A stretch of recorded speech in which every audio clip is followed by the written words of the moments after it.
Thank you. And thank you to all of the panelists for bringing your work here. I think it's actually an incredibly diverse group. One of the other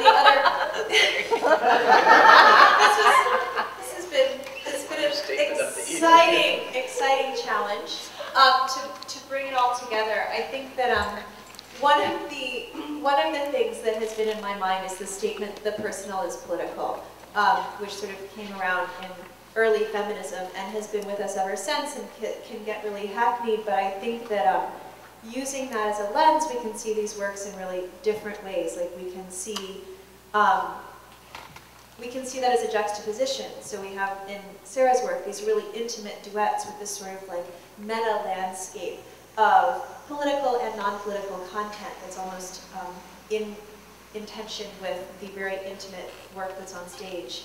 In Jo's work, we can see it as sort of mapping the political onto the bodies of the artists, that it's sort of they're creating these metaphors literally with their bodies. I'm going to leave it to you to extend the metaphor to the other two artists and also to ask some questions. And I know someone out there has a really great question. Ooh, and I have the mic. And if you have it, raise your hand so Mary can give you the microphone.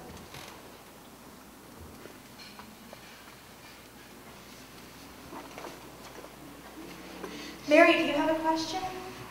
I could ask more questions, but I'm trying to sort of open this up here. So, well, go ahead for the moment. And oh, you got a question? Yes. Thank you. It's still forming, so bear with me. Yeah. I'm not that familiar with all of your backgrounds, but was there a point in your life before you related to yourself as an artist or as a dancer? And do you think that choosing to be an artist is a political statement in itself? And maybe the question is, if there was a point before you related to yourself as an artist or chose to, I guess, make that your life,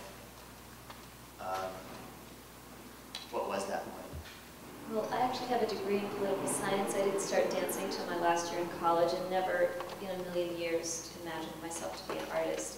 But I also knew that as someone who was taking in information, I found plays that I saw, or especially novels that I read, or movies, to be much more compelling and to teach me much more about the world than, like the hard facts, stuff you had to read in college. So I just found it, the imaginative interpretations of story and fact to be much more compelling, and that really drew me. The other thing I would say is that I grew up as a gymnast, and despite all my intentions around getting a PhD and like researching in the library all the time, I just couldn't stop moving. And that became an unignorable truth for me. Does anyone else want to respond to that?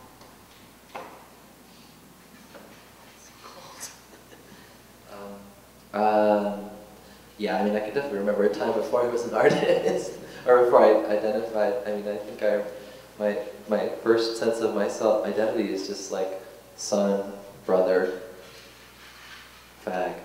Like, I want that person. Oh, I'm not supposed to. Catholic. Oh, that was a big one.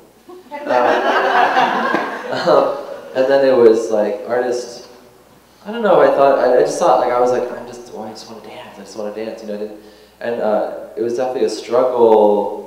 I mean, it was alternately a struggle, and also, my parents were driving me to class, and they were alternately like being like, please don't do this, like it was sort of this, they were embodying their own conflict around it, so I respect that about that actually. And I think it was in resistance to them that I became to identify myself more as an artist. It definitely came out of resistance, because I had to sort of create this thing for myself. In terms of political statement, or I don't know, I think there was a time when I felt that way. I certainly think being an artist is a countercultural position in this country.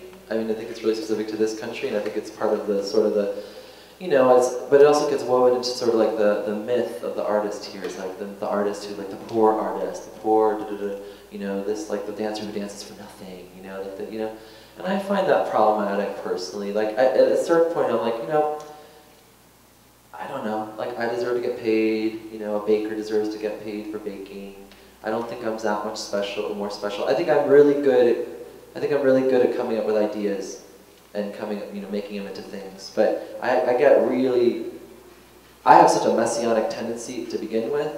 I don't need to fuel it with like some like thing of like, and on top of that, it's a political position that I'm doing that. You know, like it's weird. Like I get nervous. I'm like, you know, am I better? I don't want to be better than.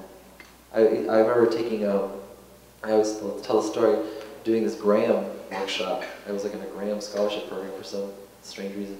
And the woman was like, Martha used to say to us when you go across the floor on the triplets, that you are the kings and the queens of the stage. You know, and I was just like, trying to do the triplets like the kings. I was like, I feel like the queen, but I don't know like the king. And I just remember thinking, I don't want to be the king. I don't want to be royalty here. Like, it makes me feel really, I don't understand what that means. And I still feel like I don't understand what that means in relation to, like, an artist. You're so engaging. I have to say something. Do you remember when you were very, very small and you could read the minds of your parents? Do you remember that? And I actually think that had something to do with me becoming a mover, a dancer.